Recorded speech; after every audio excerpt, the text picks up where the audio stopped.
minutes left. One of his 4 turnovers in the game. The Ravens got the ball back one more time, and Lamar threw an incompletion in the end zone on the final play of the game.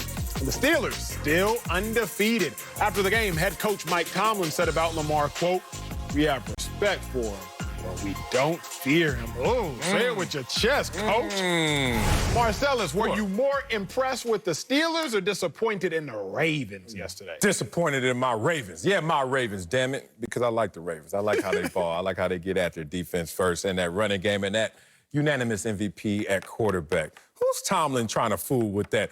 Oh, we respect him, but we don't fear him. Like there's a list of guys that Tomlin fears. Who do you think Tomlin would list as guys we fear or teams we fear? Go. Patrick Mahomes. You a damn lie. He ain't gonna put anybody's name on the list. He gonna say, I respect him the most. But fear? What opponent do we fear? So, Tomlin, I love you, big dog, but that was for those people who don't know the ball game like we do.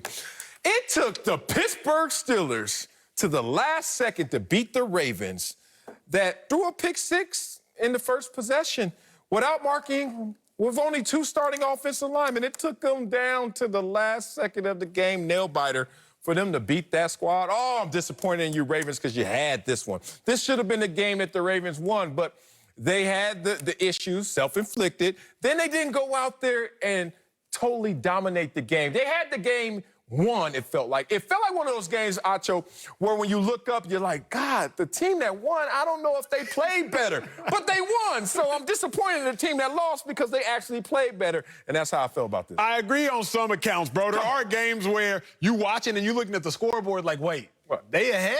Yeah. But I gotta say, the Ravens' issues weren't self-inflicted.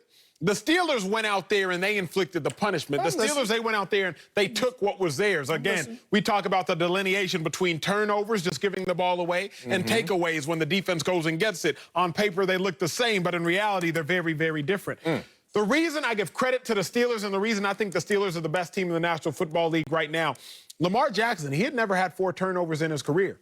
Yesterday, Steelers did that. Lamar Jackson, 23-0 when having a lead at halftime.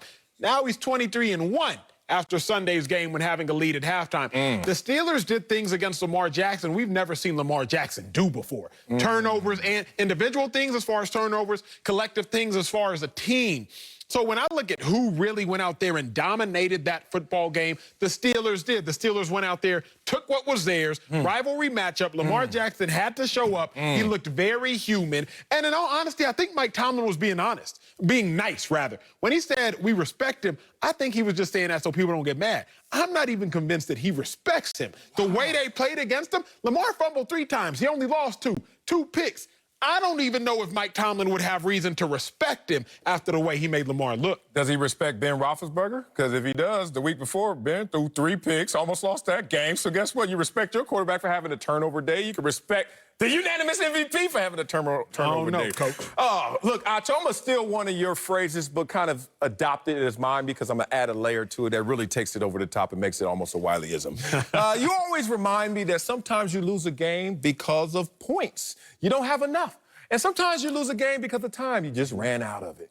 And this looks like a game yesterday where they just ran out of time. Think about it. Your first possession, pick 6, and then you're still in that game, then you're up in that game. And then you find yourself waning moments of the game, still with a chance to win that same game. And I go back to that holding penalty. Controversial. Ooh, that was a bad holding call that took away Lamar Jackson's running touchdown, his rushing touchdown. But they did score 4 plays later. So for the guys out there who don't know the game as well as we do, they would say, so what? They still scored.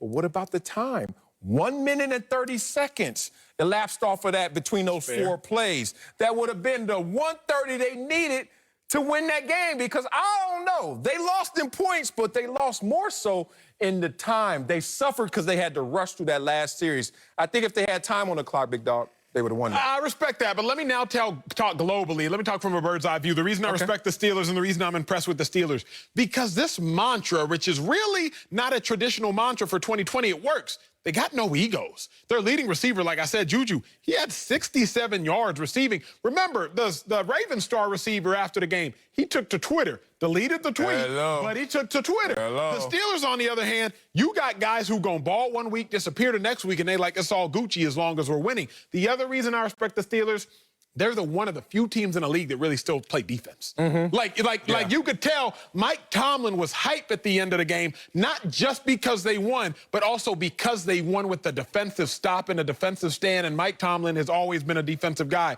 So in a day and age in an NFL, which we're seeing the more points than we've ever had, we're seeing more yards than we've ever seen, the Steelers still out here balling on the defensive end, and that's why I'm impressed with them.